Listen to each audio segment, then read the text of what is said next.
The source of Bayen's identification with Afro-Americans is not entirely clear, but his convictions may have been partially shaped by his close relationship with Dr. Azaj Workne Martin, a leading Ethiopian physician and staunch advocate of Pan-Africanism.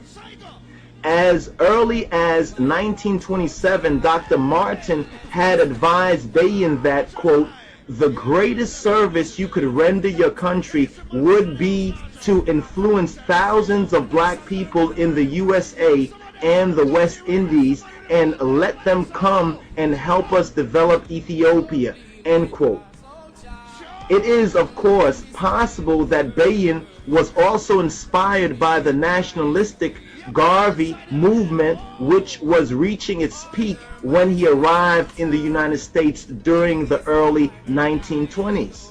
Finally, like other Africans studying in the United States during these years, Bayen was probably becoming well acquainted with Afro-American institutions, leaders, and thought. Whatever its origins, Bayen's Pan-Africanism was more than just an attitude of mind. He fully realized the practical benefits that could result from international black brotherhood. Thus, between 1930 and 1935, Bayen followed Dr. Martin's advice and arranged for several highly skilled Afro-Americans to be invited to Ethiopia by the imperial government as advisors. In 1930, Bayen took Hubert F. Julian, the Harlem aviator, to Ethiopia. A year later, he arranged to have Dr. John West, a physician from Washington, D.C., sent to his country to serve there as a public health official. In 1932, Bayen was instrumental in obtaining a position in the Ethiopian school system for Cyril Price.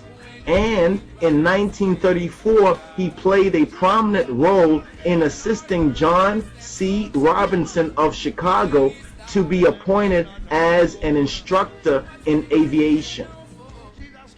Although some of the Afro-Americans who found their way to Ethiopia during this period proved to be considerably less effective and suitable than others, neither Bayen nor the Emperor Haile Selassie seemed to have become disenchanted with Afro-Americans as a people. Bayen especially continued, despite some disappointments, to court black Americans with enthusiasm. For instance, sometime in the spring of 1935, he appealed to officials at Tuskegee Institute in Alabama to send several of its outstanding graduates to Ethiopia to assist in the agricultural development of the empire. Tuskegee, which had a long history of such involvement in African development, had apparently agreed to undertake the Ethiopian project, but the outbreak of war with Italy that fall prevented fulfillment of the plan. After the Italian invasion of Ethiopia, Bayen focused less upon recruiting skilled Afro-Americans for service in Ethiopia and more on mobilizing black American support for his country, concentrating on black institutions.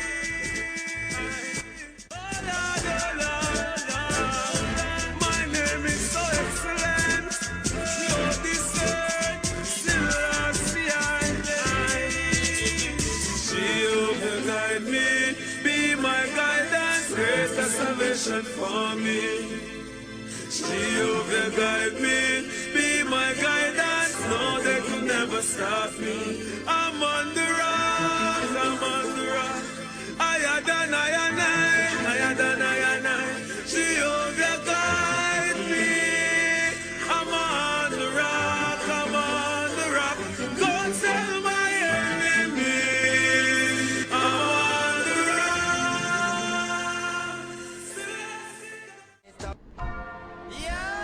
During these years, Bayen lived close to the future king, serving as both his page and personal attendant. In 1921, when Tafari was selecting young Ethiopian men and women to be educated abroad, Bayen was among the first to be chosen. Quote, I was told of my responsibility by His Imperial Majesty himself that I was to study medicine and return to Ethiopia as a physician for the purpose of helping to organize the public health system. End quote. Bayen was subsequently sent to Bombay, India, with 3 colleagues, 2 young men and a woman, for preparatory studies under private tutors from Great Britain. Cast in the typical imperialistic mode of Victorian England, these instructors used to tell us, Bayen later called, quote, of the greatness of the British Empire, end quote. Finally, when his teachers haughtily informed him and his comrades that it was British destiny one day to control Ethiopia, Bayen decided that he had enough of an English education.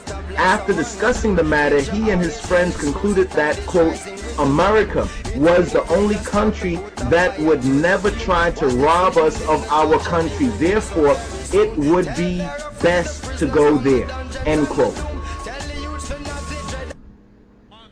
The tiny group thereupon prevailed upon their benefactor, Ras Tafari, to permit them to pursue their studies in the United States, where imperialistic designs on Africa seemed absent. Much to their probable relief and delight, the students' request was granted. Thus, within the short span of 1 year, they were preparing to travel to yet another far-off land of whose existence most of their countrymen were only dimly aware. Shortly thereafter, in the company of an American missionary to Ethiopia, Bayen set sail with 2 of his colleagues for the United States. The young woman had died in India. The 3 students arrived in America in April 1922, carrying with them a personal letter of introduction to President Warren G. Harding from Ras Teferi, by now heir apparent to the Ethiopian throne. Because of their impressive credentials from the Ethiopian region, the trio was permitted to meet Mr. Harding, who urged the Africans to enroll at his alma mater, Marietta College.